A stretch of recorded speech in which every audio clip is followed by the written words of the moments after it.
What's up mga kabay?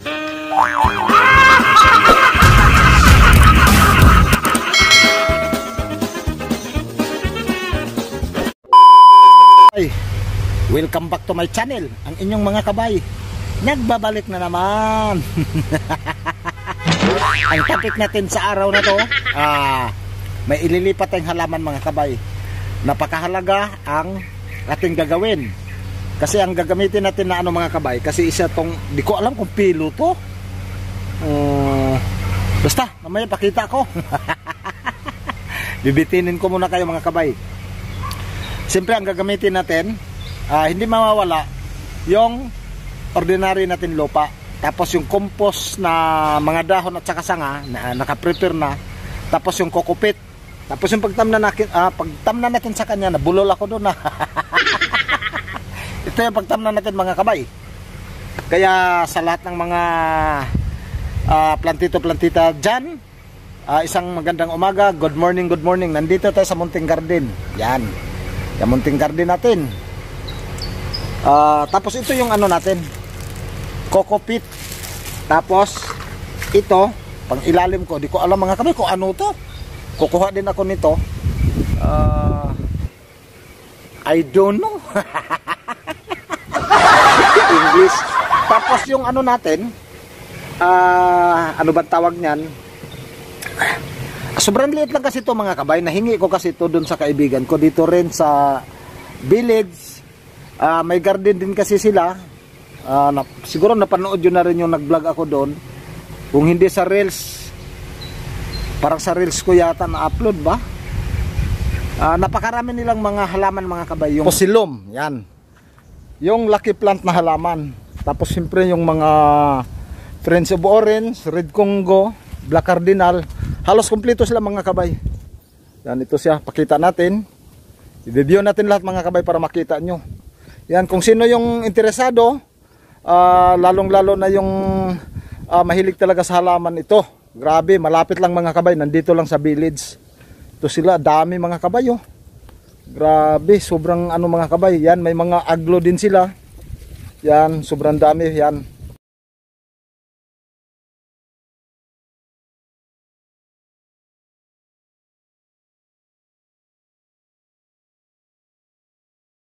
No, ito dito may bago pang propagation. Ayan, wow. Sobrang ganda. Balikan ko to mga kabay. Kasi ito, hinabol ko lang mga kabay kasi maglulubat na ako. Iwan ko lang kung kakayanin. Ayan, ito siya. Dito sobrang dami talaga yung iba't ibang balikan ko lang. Yung mga ibang mga pilo nila. Yan, wow, sobrang ganda mga kabay. Grabe oh. I love it mga kabay, sobrang dami. Yun dito tayo sa labas may mga pikara din sila, may mga pandakake. Yan mga ginagamit sa mga kabay, mga ginagamit sa landscape. Yun. Ibinda talaga sila. Ito sa mga kabay oh. Ito lang yung pinagtamna natin. Tapos nag-shoot na siya. Yan oh, sobrang liit lang nito. Oh. Tapos yung kanyang dahon ito sa mga kabay. Yun. Oy mga kabay ha. Baka sabihin nyo na plastic to, hindi to plastic. Halaman to mga kabay. Ayan, may shoot siya. Yan. Baba ko siya kasi mamaya i-back natin yung kamera. Yan, ang pagtatanim ng halaman ay nakakatulong din sa atin sa kalusugan natin mga kabay. Tayo nga na tayo. Nung January 2025, 51 na tayo mga kabay. Yan, sabi ko kahit magkakulubo tayo basta yung pangangatawan natin parating maliksi, malusog, siguro mga kabay nakakatulong din talaga sa akin yung mga paghahalaman. Kasi kapag wala kaming biyahe ni sir, ay di nyo ba alam mga kabay, parang nandito agad ako sa garden natin. Siyempre may mga rin ako dito, may mga tanim na mga gulay, basta halo-halong gulay. Yan, maraming vlog ko yan sa reels. Sana paki-visit nyo rin yung natin sa reels. Francisco Minosa Ugabang, yan siya. Yan, yung sa reels natin yan oh. Francisco Minosa Ugabang, yan yung natin.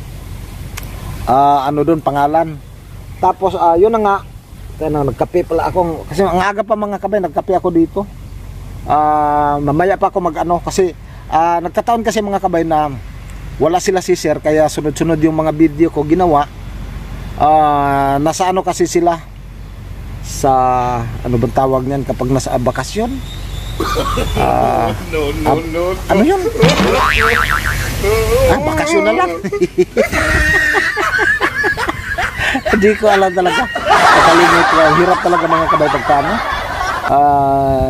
Hindi tayo makapag ano, no? Aral. Dami natin walang alam. Pero sa pagkahalaman, hindi nyo ako maloko. Pagdating sa mga pagtatanim, kasi dyan ako lumaki mga kabay. Yan ang inaral ko talaga. Kaya ang ginagawa natin ngayon, pagsishare ng mga video. Para yung mga bagong henerasyon, hindi nila nararanasan, o yung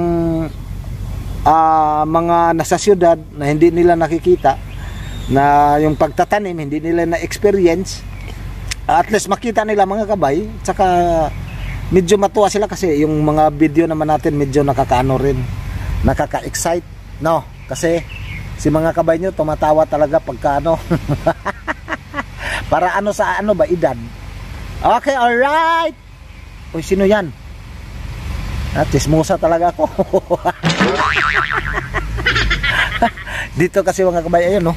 Yan, may sasakyan kasi, kita nyo ba? Yan.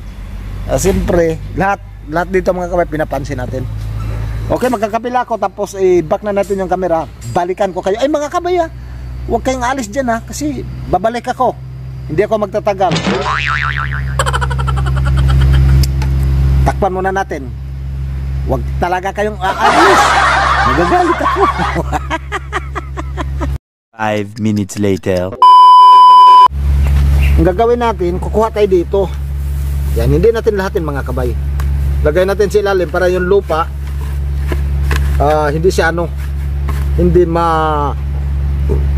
pagka nagdilig tayo, siyempre lalagyan natin ng konting lupa muna mga kabay, yung bandang ilalim, para natural yung dating. Yan siya. Tapos siyempre magmi-mix tayo. Yun, magmi-mix tayo. Yan siya. Lagyan lang natin. Okay na yan mga kabay. Ayan, okay na yan. Tapos next, hindi ko pala napakita sa inyo kanina. Ito pala yung ano ko mga kabay, compost. Nag-compost kasi ako dati. Linagay ko lang sa sako. Ayan yung sako ko, durog na. Nagbutas-butas na. Ayan siya mga kabay. Yun. Paano ko ba ito? Biyakin. Kasi sirain ko lang yung sako mga kabay. Ayan na sa mga kabay, oh. Mga dahon yan. Tapos ito nagiging parang lupa na rin. Ayan, oh. Napakalaking tulong yan mga kabay sa mga halaman natin. Compost, natural mga kabay. Mataba to na lupa. Yan sa compost. Siyempre, sabi ko nga sa inyo kanina, magmi-mix din tayo ng kukupit. Tapos yung lupa na ordinary, siyempre yung compost na paghalaga para sa pinakamamahal nating halaman. Oh, sobrang ganda yan. Yan siya, oh. Grabe yan mga kabay. Super ganda. Yun, magmula dito sa maliit na yan, ayos lang natin. Yun. Siyempre mga kabay, papaanohin natin yan. Tanim natin yan sa malaki na ng lagayan. Ito na yung malaki niyang lagayan. Ito. Yun. Okay, back ko lang ulit. Mag-mix na tayo. Unahin natin yung lupa. Yung sakto lang mga kabay. Yan. Yung lupa natin. Yun. Lupa. Yung sakto lang mga kabay na ano, makapuno dyan sa ano natin. Tapos siyempre yung compost. Yung compost natin. Mix muna natin una. Yan, ganyan lang sa mga kabay yung pag ano nito. At least may ano pa rin sa mga kabay. May tawag nito. Ay, may ano pa, may pako. Ay, yung ano ko. Yung ipa ng palay, sana ba yun? Kapin ko lang.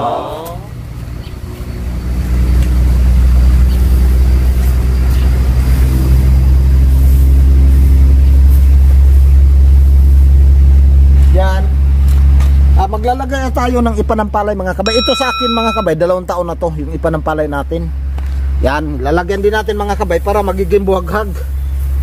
Hindi magiging malagkit yung lupa mga kabay. Pagka may tanim na natin yung halaman mga kabay, hindi titigas yung ano, yung ating lupa. Kasi 4 na kombinasyon to yung hinalo natin mga kabay. Napakahalaga to paano gumawa ng suwil para sa halaman. Ang problema, di ko alam yung pangalan ng halaman. Nakalimutan ko itanong doon sa kaibigan ko. Tapos siyempre kokopet. Yan, kokopet. So mga kabay, madali lang din tong gawin pag marami kayong balat ng nyog. Yung bunga hindi yung katawan. Yon, ayan na siya, ang ganda na mga kabay oh. Ito natural na yung ano natin. Yan, may kokopit na siya. Yan. Hindi masyadong marami din yung ano mga kabay, yung ipanampalay. Yung kokopit natin kulang. Yan. Okay. Ganyan lang sa mga kabay yung pag ano ng mga halaman. Yun, okay na siya. Talagang mabuhaghag na. Yan. Kabilang natin dito. O, tingnan nyo mga kabay, buhaghag na talaga siya. Ayan o, talaga mabuhaghag na. Hindi na siya maging ano mga kabay, hindi na siya malagkit. Sakto lang yan para sa halaman natin. Ayan o, ang ganda ng kanyang ano mga kabay. May bago kasi siyang shoot. Yan, kaya kailangan talaga natin mas maayos na siya. Sobrang ganda yung kanyang dahon no. Grabe. Ito siya. Yan, yung halaman natin. Yan siya oh. Hoy, sobrang ganda. Yan. Tapos siyempre i-prepare na natin yung kanyang pagtamnan ito. Dito natin sa itanim, ilagay natin sa dyan mga kabay. O di ba ang ganda niya na? Yun, ganyan siya. O sobrang ganda niya na mga kabay.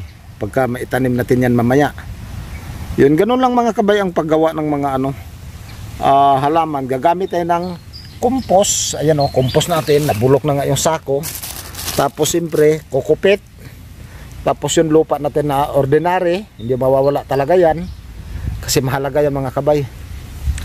Tapos yung bunot. Ito naman yung pinanlagay natin sa ilalim mga kabay. Para hindi lumalabas yung mga lupa. Kape pa ako ulit. Yan o, yung kamatis natin o, ganda o. Tumubo na yung kamatis. Yan, tumubo na talaga sila. Dito mga kabay, mas maraming punla tong karton na to. Ang nakalagay sa karton na yan, tubig ko. Yan, mas marami nakapunla yan mga kabay. Tapos yung nandoon naman, mga ano na yan, buto ng prutas, goyabano, ano pa ba yung iba dyan, marang, may ano ba tawag nun, yung binigay sa akin. Basta nandyan lahat mga kabay. Tapos dito yung may kamatis tayo doon na medyo malaki na. Yun, ganun yung ano natin dito ginagawa sa garden. Bakanting ano mga kabay. Nandito tayo sa ano mga kabay, sa loob ng village. Yan dito sa ano, sa Alabang, Muntinlupa. Yan, Metro Manila. Dito tayo. Okay, balikan natin to para maayos na natin. Yan, ganito, isakto lang tong ano natin mga kabay, soil. Aray ko, iano natin. Yan. Ganyan lang siya. Yun oh. Ang pagtanim natin ng halaman.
Kailangan natin basain mga kabay yung ano para hindi sa ano mga kabay. Gaganda na siya agad. Yun.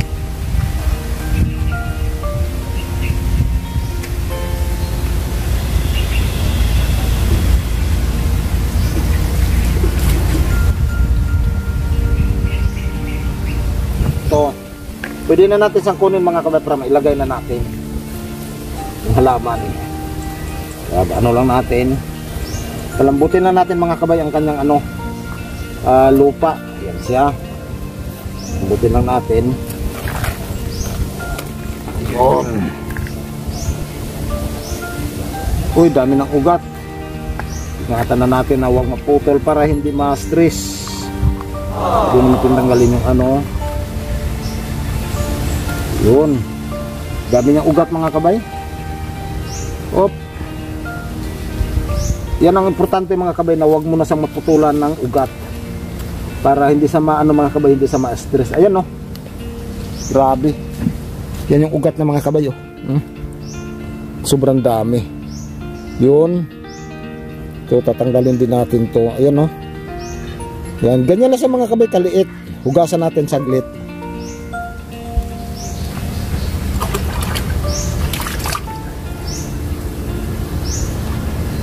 Yan sa mga kabay, ayan no. Nung tinanim ko to mga kabay, ito lang. Kasi yan nga, nanghingi lang tayo ng cuttings. Pero ito yung ugat na ngayon. Oh, grabe yung ugat niya. Yan siya oh. Sobrang solid, ayan oh. May shoot pa siya na isa. Yan. Oh, ito yung kanyang dahon. Yun, sobrang ganda, grabe. Oh. Tanim na natin sa mga kabay. Yan, tanggalin ko muna tong ano, sako. Yan. So, ganyan lang. O, tapos tanim na natin. Latag lang natin yung kanyang ugat. Iuna natin. So, lalagyan na natin ng soil ulit. Siya, sulit mga kabay. Tapos, siyempre mga kabay, ilalagay ko tong ano, stick para pag humangin mga kabay, hindi siya gagalaw-galaw. Napakahalaga nito mga kabay, yung stick na to. Siyempre, sa nabing tali ko, talian natin yan ang kanyang mga dahon, yung kanyang ano, katawan, para hindi talaga siya gagalaw mga kabay. Importante yung mga kabay, yung kanyang puno. Yan siya. Tulan natin. Yun o. Yan.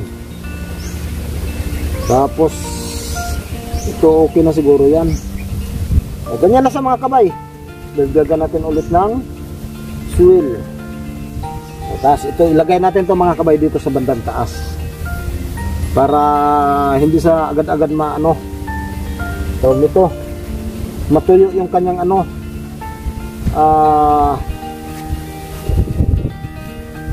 lupa. Yan, lagay lang natin siya. Lagyan natin ng konting ano para medyo mabigat. Yun. Ganyan lang. At least nakalabas yung ano niya mga kabay. Ito, tapos diligan na natin. Tanggalin ko muna tong ano, kasi sayang mga kabay pagka ano, ito magagamit ko pa kasi ito. Bit-bit muna natin. Yan.